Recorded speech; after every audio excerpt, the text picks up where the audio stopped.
Mandray anjara betsaka amin'ny fampiroboroboana ny toe-karena eto Madagasikara ny fanondranana entana mankany amin'ireo firenena Europeana. Manan-karena tokoa i Madagasikara indrindra raha ny sehatry ny agroalimentaire na ny sakafo no resahana. Mahakasika izay indrindra no entina aminao anatin'ity fanadihadiana manaraka ity. Mandray anjara betsaka amin'ny fampiroboroboana ny toe-karena eto Madagasikara ny fanondranana entana mankany amin'ny firenena Europeana. Manan-karena tokoa Madagasikara raha ny sehatry ny agroalimentaire na ny ara-tsakafo no resahana.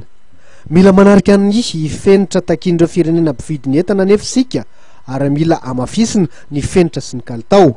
Isan'ny voatra zany nandritry ny atrikasa mikasika ny famafisana ny fenitra ara-tsakafo sy ara-pahasalamana izay nisokatra tetsy amin'ny CNIAGR etsy nanisana. Atrikasa entana mandinika ny fomba iarovana ny sakafo, ametrahana ny atao hoe norme et qualité ho an'ny vokatra karitsika eto Madagasikara, na avy amin'ny jony zany na avy amin'ny fompiana na avy amin'ny fambolena.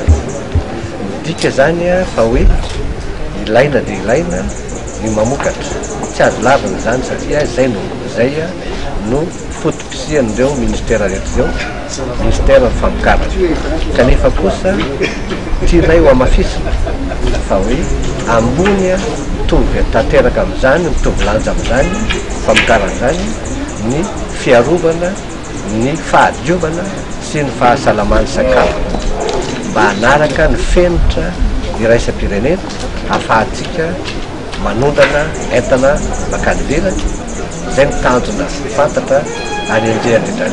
Vola mitetina 30 tapitrisa euro natolotry ny vondrona Europeana amatsinana ny fampiarana ny tetikasa EDS izay mifandraika amin'ity atrikasa ity. Ministera mpanjakana misa enina dia ny ministeran'ny fambolena sy ny fampandrosoana ny ambanivohitra, ny fiompiana, ny jono, ny fahasalamam-bahoaka, ny indostria, ny varotra ary mazava ho azy ny tetikasa EDS no mikarakara ty atrikasa ity.